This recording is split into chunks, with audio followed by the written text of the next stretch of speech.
inventions have changed the world.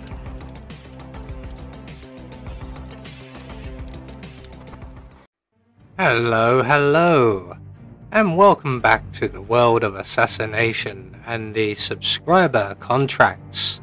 And today's contract, Elementary, my dear Phinias, set in Dartmoor, and the contract ID is on the screen now for anyone who wishes to have a crack at it, and has been supplied to us today courtesy of Paul Anderson 37.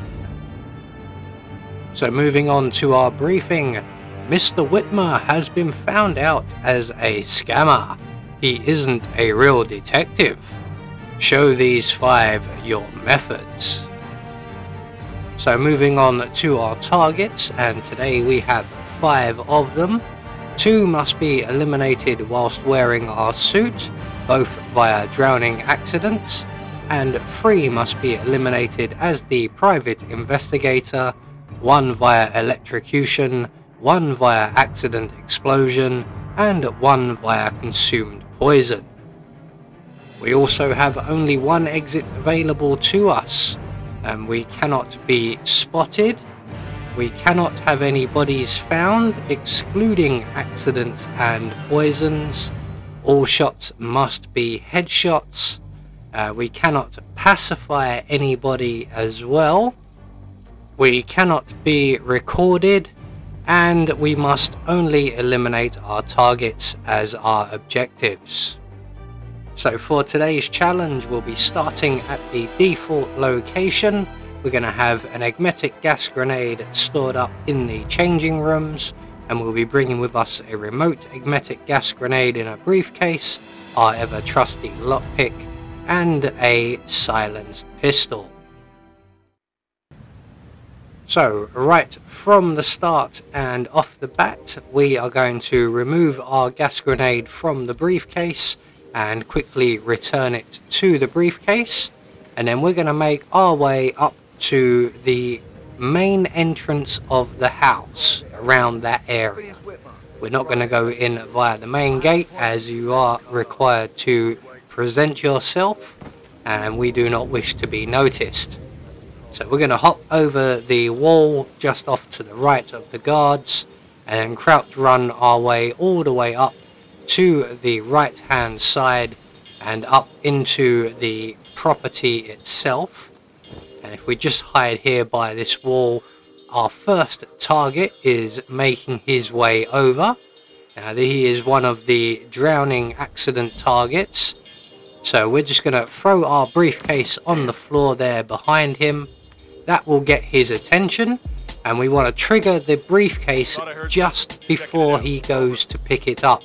We don't want him to really start the picking up the briefcase animation. So we're going to trigger that just as he gets to the briefcase. Hopefully he will ignore the briefcase and go straight to the bathroom.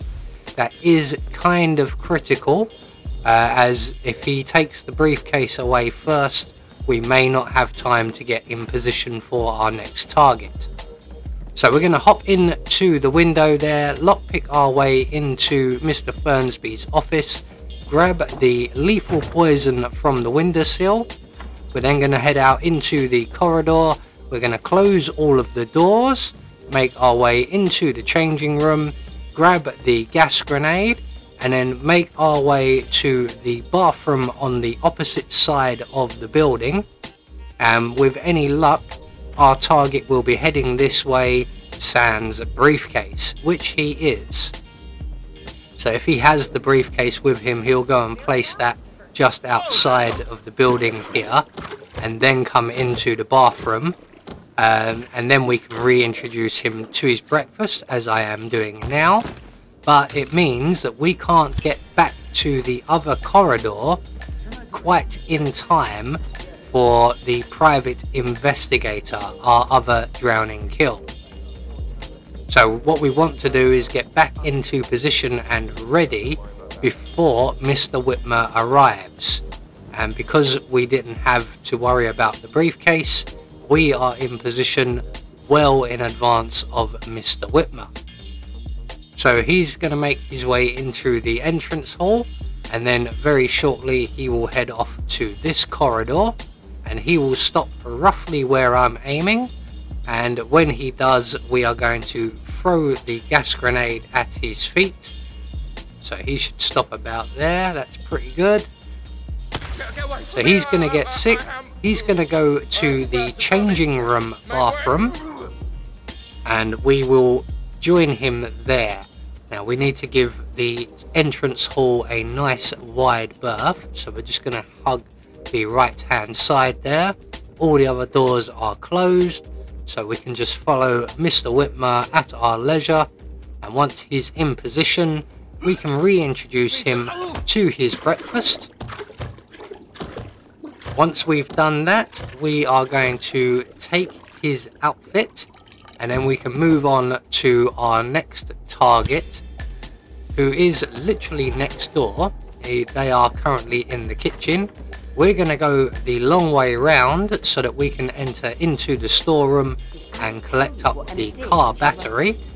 Then we're going to continue on to the kitchen, and when we get there we're going to overflow the sink, position ourselves down behind the counter here, and that will get the attention of our target, who will put down his bottle of water, and when he turns to go and deal with the sink, we can throw our battery on the floor.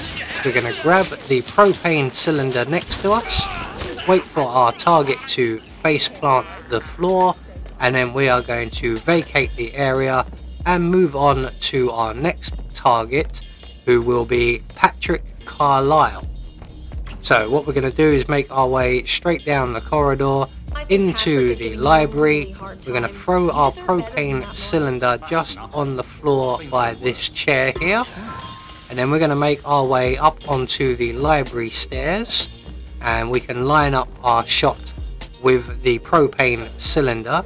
Now as you can see, there is a housekeeping staff member in the room, and Patrick, once he finishes his phone call, will engage that housekeeping staff member in a conversation before going back to his usual routine. So we will have to wait for all of that to play out, and eventually Patrick will go and sit in the chair, and that will give us the perfect opportunity to blow him straight back out of it.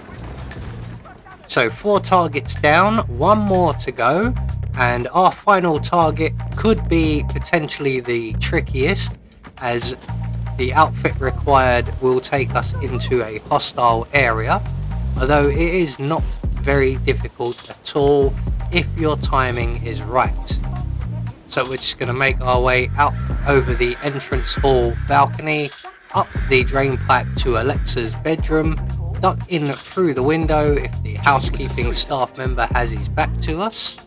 We're just going to use this chair for cover, and the housekeeping staff members in unison will both move to their other positions. They both only have the 2 positions while they're alone in the room. They do move to another position when Alexa joins them. So once they move into their new positions, we are free and clear to make our way around to the chaise lounge, add our lethal poison to the tea, take up our position behind the chair once again, and once the opportunity arises with everybody's back to us, we can exit back out through the window. Now usually in this situation I will stick around for the kill, but in this particular situation the kill is going to be several minutes, and our only exit is a long way away. So what we're going to do is make our way directly to the exit, and we will wait there for Alexa to go through her routine and make her way up to the bedroom to sample her tea. So our one and only exit is the motorbike exit where we first came in to the map. So we're just going to head straight there. We don't have to worry about any enforcers, we don't have to sneak anywhere, so we can just go straight out the front door, down the main path and out through the front gate, and just up the road here we will find our Triumph motorcycle ready and waiting for us. So all we've got to do now is await the demise of the matriarch or patriarch, I can't remember which word it is. There she goes, and down like a tree, a rather theatrical tree at that, and that is our final target dealt with. All that's left for us to do is to reload our pistol, jump on our motorcycle and head back to civilization. So there we go, one more subscriber contract taken care of, and we should get confirmation all of our targets have been eliminated according to plan, and we met all of our objectives, very much hopefully. Although this was not a particularly tricky mission, we didn't encounter any random bugs along the way, so we get our silent assassin rating. I have been Anubis, and I will see you all in the next video.